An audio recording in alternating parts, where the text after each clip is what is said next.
Salut tout le monde, j'espère que vous allez bien. Aujourd'hui on va se retrouver donc pour une nouvelle vidéo un peu spéciale. Je vais vous présenter mes 10 catcheurs préférés. C'est vrai que j'ai jamais vraiment donné mon avis vraiment global. C'est vrai que je dis tout le temps lui je l'aime beaucoup, lui aussi, mais c'est vrai que vous savez pas vraiment mon top 10 en général. Juste avant de commencer, je vais quand même faire pas mal de précisions pour que ce soit vraiment clair et net. Comme ça, parce que je sais très bien que sinon on va me poser des questions. Donc ce top 10 comprend que des catcheurs actifs. Quand je dis actif, c'est pas rien à voir avec le fait d'être blessé ou pas. C'est-à-dire en fait que tout ce qui est catcheur genre légende, genre par exemple retraité comme Edge ou CM Punk, ça ne rentre pas en compte. Deuxième point, je ne prends en compte que les catcheurs WWE. Donc tout ce qui est TNA, Ring of Honor, ça ne rentre pas en compte non plus. Ensuite, autre précision, je ne prends pas en compte les catcheurs de NXT. Voilà, ça au moins c'est fait. Et enfin, je ne prends pas non plus en compte les catcheurs à temps partiel, donc c'est-à-dire les Triple H, les Undertaker, les Chris Jericho. C'est des catcheurs à temps partiel, donc je ne les compte pas dans mon top 10. Voilà. Et enfin, dernière précision, je n'ai pas de catcheur préféré. Voilà, je fais un top 10, mais je n'ai pas un ou bien même deux catcheurs préférés. Je dirais franchement, pour être franc avec vous, que dans mon top 10, de la première à la 6ème place, je dirais que ce sont mes catcheurs préférés. Je n'ai pas un seul catcheur préféré. Bien évidemment, j'ai fait un classement pour que ce soit plus facile à faire. Mais sinon, voilà, je n'ai pas un catcheur préféré. Et enfin, dernière petite précision avant de commencer, c'est pas parce que j'ai un top 10 que tous les autres catcheurs de la VE, je suis soit ni fan, soit je les aime pas. Par exemple, Kalisto, Tyson Kidd, Sheamus, c'est des catcheurs que j'apprécie. Mais c'est pas pour autant que je les ai mis dans mon top 10. Donc voilà, je pense que j'ai assez fait de précision et on va pouvoir commencer par le 10ème. Donc en 10ème position, tout simplement Alberto Del Rio, El Patolone. Pourquoi je l'ai mis en 10ème position? Personnellement, Del Rio, c'est un catcheur que j'aime bien. J'aime plutôt bien son style de catch en fait. C'est un catcheur qui a le gabarit d'être un poids lourd, mais qui a aussi un catch très plaisant, absolument pas lent, capable de faire des kicks dévastateurs. Moi j'aime beaucoup quand il prend appui en fait avec son pied sur la deuxième corde et qu'il met un kick en plein dans la tête de son adversaire dans le coin du ring. C'est l'une de mes prises préférées de Del Rio. Il utilise actuellement plus le backstabber, ce qui est dommage. Quand il était revenu en fin 2015, il l'utilisait. D'ailleurs, j'aime beaucoup. Et pareil, il n'utilise plus le cross armbreaker. Pareil, c'est une soumission que j'aimais bien. D'ailleurs, il y a une news qui est tombée récemment, où en fait Vince disait que tout simplement qu'il préférait la prise de soumission qu'il a actuellement, qu'il n'était pas fan du cross armbreaker, sachant que le cross armbreaker est beaucoup plus crédible dans le sens où la prise de finition de Del Rio actuellement, le catcheur attend comme un con dans les cordes, c'est tout simplement pas crédible. Ça me fait beaucoup penser d'ailleurs au 619, mais c'est pas vraiment le sujet. Voilà, donc voilà pourquoi j'ai mis Alberto Del Rio en 10ème position. Voilà, c'est un catcheur que j'apprécie dans le ring. Voilà, tout simplement, il est charismatique, et puis voilà. Et donc en 9ème position, j'ai choisi le powerhouse du New Day, donc Big E. C'est un catcheur que j'aime bien, déjà in ring forcément. Je trouve que c'est un powerhouse qui est vraiment divertissant, qui est propre dans ce qu'il fait. J'aime également bien son genre de spear là quand il prend un mec où il passe entre les cordes et qui chute à l'extérieur. Je trouve cette prise toujours très dangereuse, que ce soit pour son adversaire ou même pour lui, et très divertissante, ça rend bien. Peut-être la seule chose qui est peut-être améliorée dans son moveset, c'est peut-être le big ending, et je trouve pas que c'est une prise de finition top. Je dis pas qu'elle est mauvaise, mais par exemple, voilà, pour moi, avec une prise de finition comme ça, il pourra jamais miser le main event, et c'est dommage. Et bien évidemment, j'ai également mis Biggie dans ce classement pour le côté divertissant qu'on ne le connaissait pas quand il était le valet de Dolph Ziggler et de AJ. On savait pas qu'il avait ce potentiel pour nous faire rire, et merci le New Day, ça nous a permis de voir à quel point Biggie pouvait nous divertir. Et donc voilà pourquoi j'ai mis Biggie en 9ème position. En 8ème position, j'ai mis The Man That Gravity Forgot, donc Neville. D'ailleurs, qui s'est blessé, c'est tombé cette semaine, il est normalement absent de 4 à 6 mois. Donc les blessures, les hécatombes continuent, donc c'est vraiment une sale période pour la WWE. Je lui souhaite un bon établissement, je sais qu'elle regarde pas ma vidéo, mais voilà. Donc pourquoi j'ai mis Neville en 8ème position, parce que je pense que in-ring tout simplement c'est l'un des catcheurs les plus doués à la VE. Si on devait compter que le in-ring, je pense que Neville aurait vraiment gagné beaucoup de place dans mon classement. Mais pourquoi justement je l'ai mis en 8ème et non pas genre en 3ème ou autre, c'est parce que pour moi Neville c'est un catcheur qu'on connaît in-ring qui est très bon, d'accord, mais au micro on l'entend jamais et charisme pour moi il est totalement absent. Donc ce qui fait que voilà. Mais voilà, après je regarde du catch pour le catch aussi, mais c'est vrai que le personnage, le micro ça joue aussi. Et c'est là où Neville pêche un peu. Mais voilà, c'est un catcheur que j'aime beaucoup, Neville, et je lui souhaite un très bon rétablissement. Et j'espère que quand il reviendra fin d'année, si tout va bien sûr, eh ben j'espère qu'il deviendra champion, que ce soit par équipe ou IC ou US, parce que c'est un catcheur qui déborde de talent et j'aime beaucoup ce qu'il fait. En 7ème position, j'ai choisi Luke Harper. C'est peut-être la surprise de ce classement, je sais, ça fait un petit peu peut-être une surprise. Mais Luke Harper, c'est pareil, c'est un catcheur que j'aime beaucoup et je pense que il fait partie du top 3 des catcheurs les plus sous-cotés actuellement à la WWE. C'est un catcheur que j'avais beaucoup aimé lors de son petit règne de champion intercontinental. Malheureusement, comme je l'ai dit, il l'a pas gardé très longtemps. Mais il faisait beaucoup de 1 contre 1 à SmackDown, à Raw, tout ça. Et j'aime beaucoup son moveset, que ce soit son seed-out powerbomb. Il a vraiment un moveset très cool pour un mec de ce gabarit là. Pareil, il peut faire des topés suicida alors que le mec fait presque 2 mètres.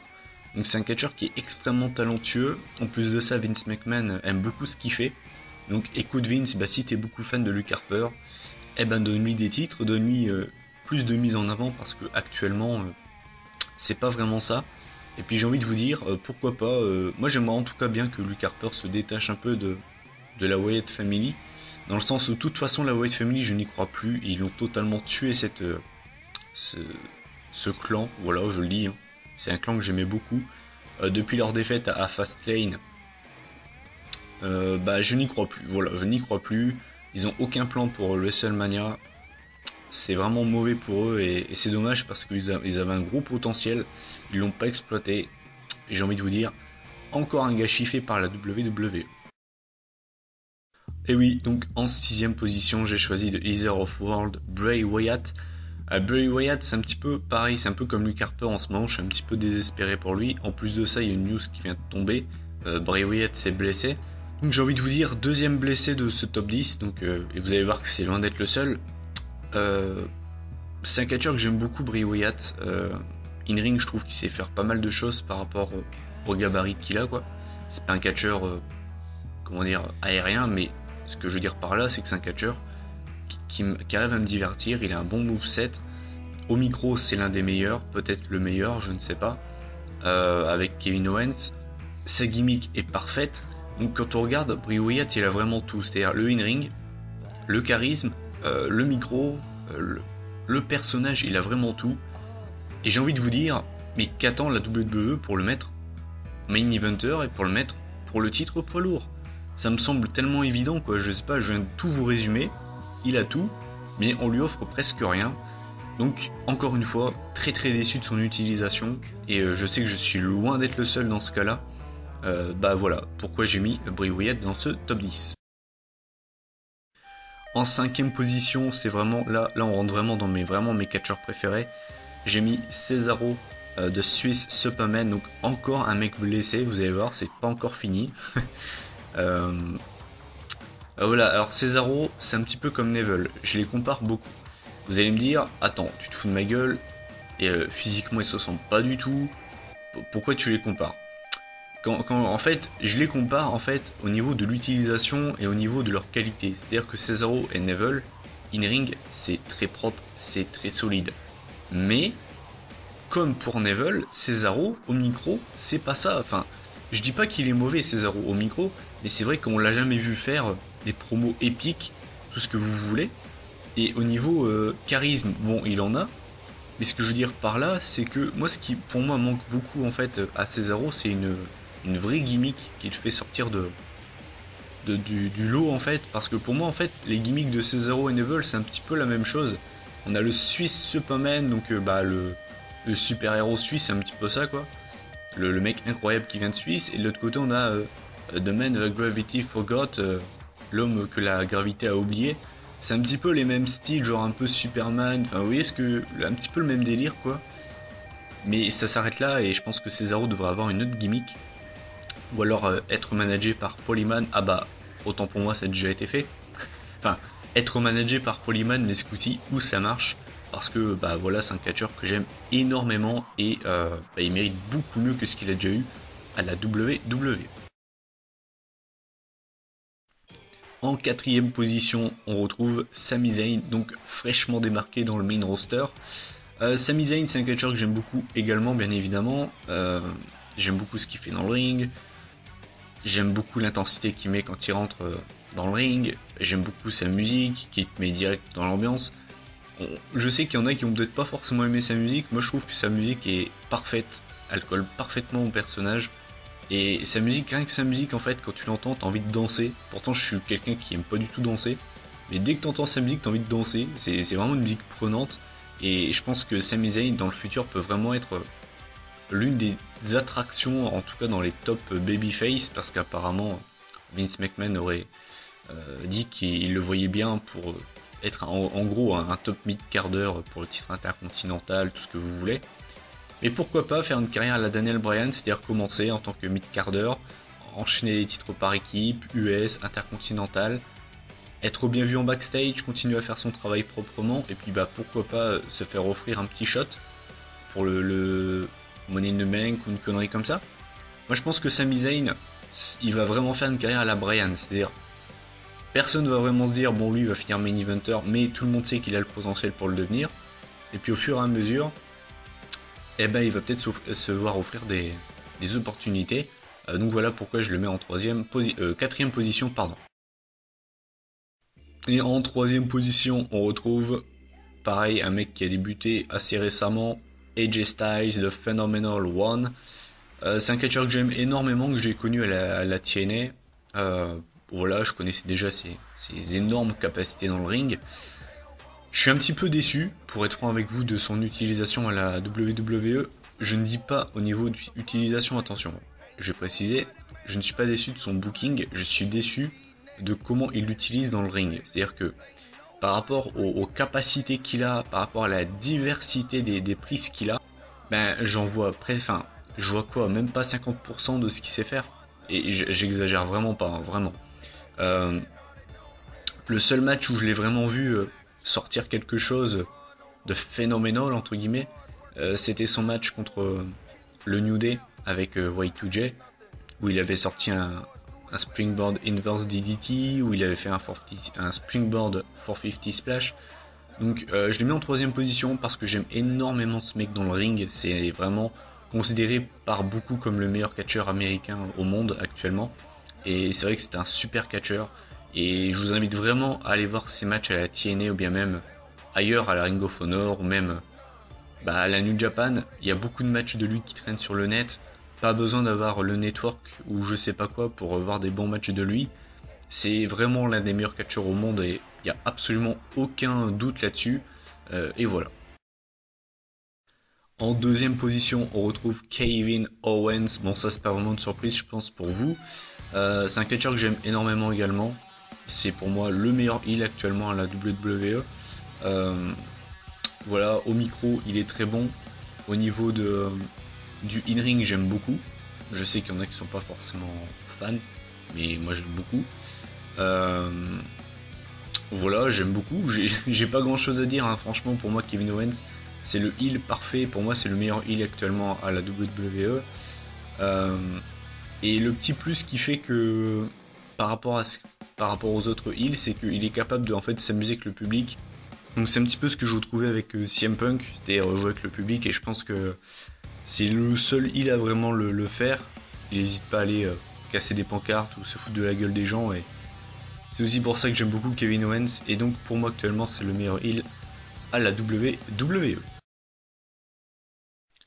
Et enfin, en première position, on retrouve Roman Reigns. Bien évidemment, c'est une blague.